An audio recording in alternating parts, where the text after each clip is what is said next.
नमस्कार दोस्तों, green shade channel फिर से स्वागत करते हैं एक प्रेरणादायक सच्ची कहानी लेके। जी हाँ दोस्तों, आज हम बात करेंगे लिटिल अंडमान के श्री दयाल चंद्र दास जी, उनके जीवनी। उन्हीं से आज हम जानेंगे उनकी पूरी जीवन की कहानी।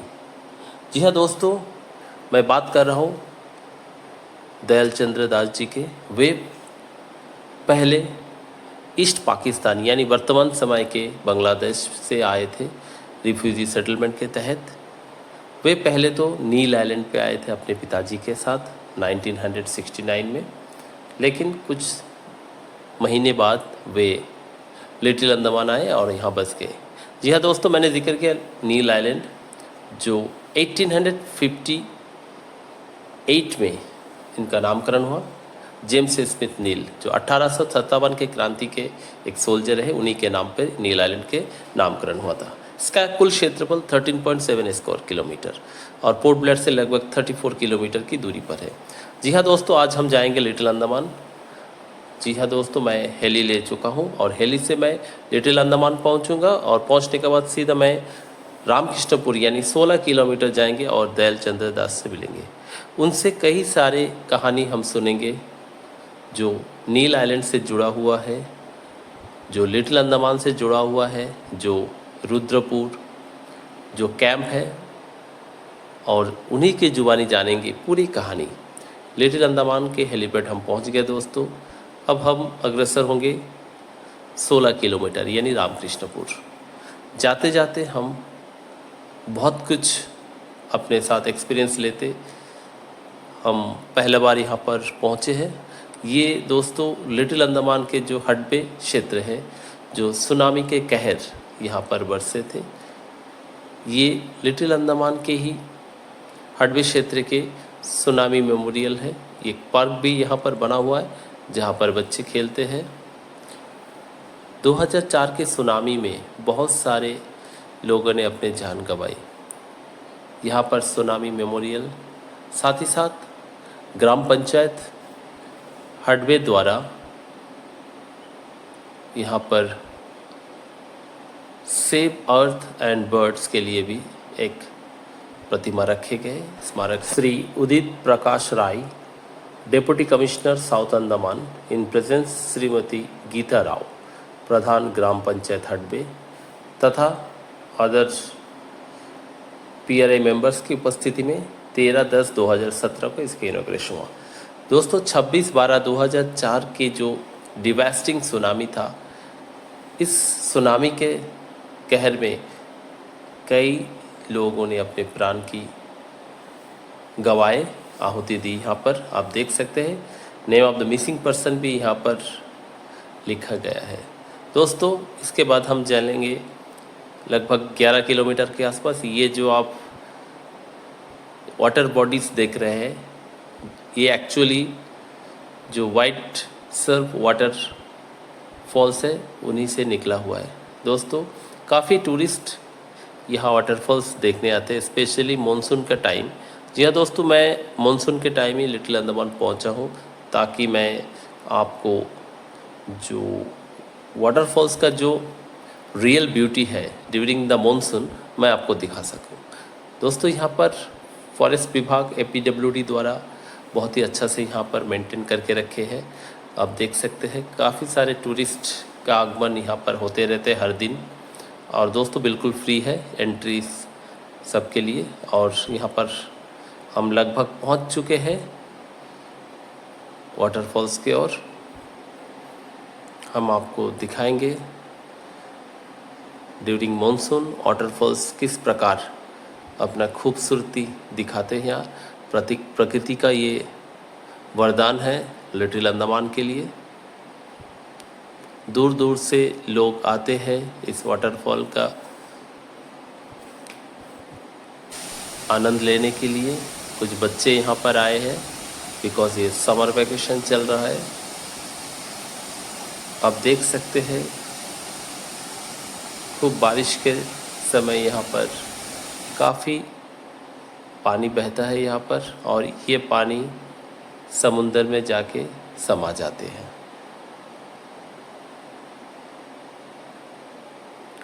दोस्तों लिटिल अंडमान का क्षेत्रफल अंडमान निकोबार द्वीप समूह के 4th लार्जेस्ट आइलैंड के रूप में जाना जाता है। इसका कुल क्षेत्रफल लगभग, मैं आपको 360 व्यू आपको दिखा रहा हूँ वाटरफॉल्स का।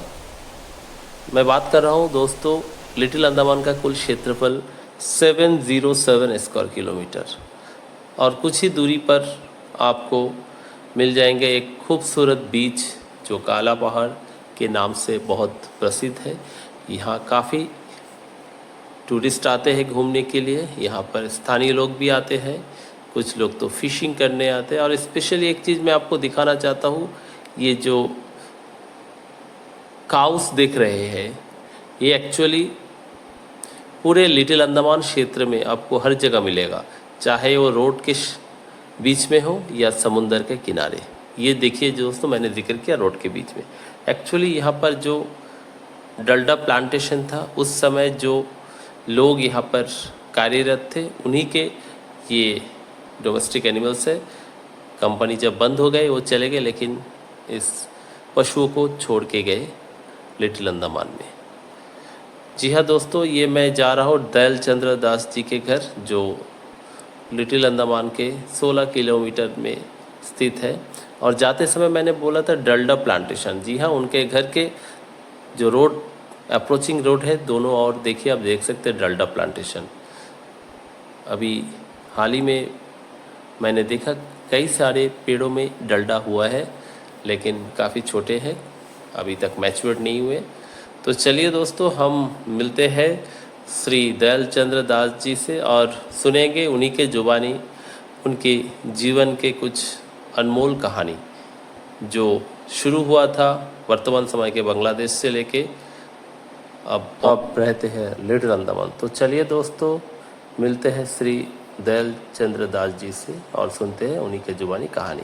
बात जब हम लोग को अंडमान में, हमारे फादर लोग जब बोलेगा जो अंडमान में जाएगा ठीक है, लेकिन उसमें अंडमान के बारे में बहुत क्यूरियोसिटी था हम लोग का, सबका। कोई बोलता काला पानी, काला पानी बोलने से अंडमान उसको काला पानी बोलता था। कायदी लोग को देश जो लड़ाई में जो था, देश की आज़ादी के लिए जो उसमें अंडमान में रखा, सेल्यूलर जेल में रखा, इसके लिए काला पानी था। तो काला पानी नाम सुन के हम लोग घबरा गया। फिर भी हमारा बाबा लोग, हमारा अंकल लोग बोला नहीं उसमें जाएगा। तो हम लोग 1969 में हम लोग को डायरेक्ट खिदिरपुर, नैनीताल से खिदिरपुर आया। खिदिरपुर से अंडमान शिप में हम लोग को चराया, और उसी टाइम अंडमान शिप का फेयर था 41 रुपीज़। तो हम लोग को डायरेक्ट शिप में लेके आके नील का जो है वो लोग का मंडी है, वहाँ में शिप रुका दिया। उसका बाद छोटा बोट में पल्टन में लेके जाके हम लोग को सारा सामान वामान हम लोग को लेके आया। तो 1969 का बात है, इतना डेवलप तो नहीं था। एक डिपार्टमेंट था, एग्रीकल्चर डिपार्टमेंट था, इलेक्ट्रिसिटी था, और मेडिकल में भी इतना फैसिलिटी नहीं था, एक कंपाउंडर था। जी हाँ दोस्तों, जैसे कि श्री दास जी ने जिक्र किया, ये न्यूलैंड यानी जब 67 में पहला बैच आए थे उस समय का तस्वीर है ये, और 69 में भी इसी प्रकार से आए थे। फिर धीरे धीरे PWD ने जेट्टी बनाए, और आप चित्र में देख सकते हैं MV यमुना, ये उस समय वीकली एक बार आते थे। तथा यहाँ पर देखिए शेल्टर फॉर अपरूटेड फैमिलीज, यानी जो उस समय जो सेटलमेंट के तहत जो रेफ्यूजी आए थे, यही कैंप नंबर 3 है, वहाँ पर आए थे। और यहाँ पर ये कटाई चल रहा है सेटलमेंट के लिए। PWD भी एक छोटा डिपार्टमेंट था, वो भी हम लोग को मदद किया। हम लोग को शिप से लेके आके वो जेट्टी के बगल में जो बड़ा बड़ा पेड़ है जंगल के नीचे हम लोग को खड़ा कर दिया। फिर हम लोग आके देखता खाना पीना सब रेडी है, फिर खाना पीना सबको दिया, खाना पीना खाया, और हम लोग का सामान वामान जितना शिप में था सब पल्टन में लेके आके रखा। फिर एग्रीकल्चर भी बहुत जिम्मेदारी निभाया। एग्रीकल्चर का ट्रैक्टर आया, लेबर फेबर आया, हम लोग को हाथ दिया नहीं, हम लोग को उठाया नहीं। सारा सामान जितना है ये लोग गवर्नमेंट का तरफ से PWD लेबर लोग ही सारा सामान लेके, अभी जो 1 नंबर में जो बड़ा कैंप बनाया वो कैंप में लेके रखा, और लॉटरी कर दिया। जिसका जो रूम है वो रूम में हम लोग अलॉटमेंट कर दिया। हम लोग उसी टाइम आया 81 परिवार हम लोग आया है। जैसे कि दोस्तों श्री दयाल जी ने कहा कि वहाँ पर शेल्टर थे, कैंप थे, और सेटलमेंट भी चल रहे थे। ये एरियल व्यू है, बहुत सारे पेड़ अभी भी है, एक ग्रीन आइलैंड है।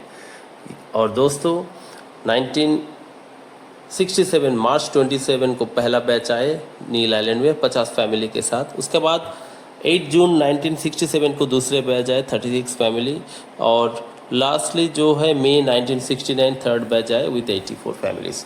उसके बाद दोस्तों 71 एंड 72 में काफ़ी सारे परिवार लिटिल अंडमान चले गए। सर मेरा आपसे एक बहुत इंटरेस्टिंग सवाल है, जैसे कि मैंने पूरी कहानी आपसे सुना, मैं ये जानना चाहता हूँ कि आपने जिन क्लासमेट का नाम लिया आपका 1969 का, जिस तरह बिमल राव है, रतन सरकार है, सोनेका पोद्दार है, खैर बहुत जन तो परलोक सुधर गए, क्या आप उनसे संपर्क में है या आप कभी रियूनियन होते हैं उनके साथ? है वो तो सही बात है। तो जितना हम बाद में हम लोग को जगह कम बोल के हम लोग को लिटिल अंडमान में लेके आया, फिर भी हमारा मन प्राण हमेशा नील में रहता है। कारण कि एक साथ में नील में आया, एक साथ में 8 तक हम नील में पढ़ा। हमारा जो बैचमेट है कोई कोई गुजर दिया, जैसा अभी बिमल है, रतन सरकार है, सुशन मल्लिक है। हम जहाँ भी हम साल में कम से कम 20 बार हम नील में जाता है। रिटायरमेंट हो गया, हम भी टीचर था, 37-38 साल सर्विस किया। हमेशा फ़ोन करता है, जाके मिलता है, गला मिलता है। पुराना जो दोस्त लोग है वो कैसा भूलेगा, कभी भूल नहीं सकता। पुराना चीज़ को हम लोग को याद में आता है, एक साथ पढ़ाई किया है। 69 में जब जून महीने में स्कूल छुट्टी था, उसी टाइम जब हम लोग को लेके आया कैंप में, अभी हम लोग का रूम सब अलॉटमेंट कर दिया। तो एक अचानक के हमारा पेरेंट्स लोग का अंदर में क्यूरियोसिटी बन गया, क्या होते हैं, क्या बोलता हम लोग नहीं रुकेगा। वो साइड में, वो कैंप का उस साइड में भी समुद्र का आवाज़ सुनता है, जहाँ से है वहाँ भी समुद्र है, चारों तरफ समुद्र। समुद्र के बारे में हम लोग के पेरेंट्स लोग का कोई आइडिया भी नहीं था। द्वीप के बारे में हमारा पेरेंट्स लोग का आइडिया नहीं था। तो छोटा आइलैंड है, उसमें चारों तरफ तो द्वीप ही पानी है। फिर आपको कैंप में सारा पेरेंट्स लोग एक मीटिंग बैठा दिया। क्या मीटिंग? कोई नहीं रुकेगा। और साथ में एक ऑफिसर भी हमारा साथ में आया, सेटलमेंट ऑफिसर, वो साथ में आया। रात को मीटिंग में सारा रात भर समझाया सबको, पेरेंट्स को समझाया, फिर मान गया। फिर नेक्स्ट डे ऑफिस में बुलाया सबको। हम लोग के एक जिंदा रहने के लिए एक परिवार को जो जो चीज़ चाहिए, जैसा कि आपका थाला घटी बाटी जितना है, दाव कोदाल जितना है, मच्छरदानी, कपड़ा ओपड़ा, जो हम लोग के प्रयोजन है सब दिया, पेटी भर भर के दिया। और जो दिन हम लोग आके उतरा, शिप से उतरा, वो दिन 12 बजे चटपटी और पूरी बना के हम लोग को खाना, भरपेट खाना दिया।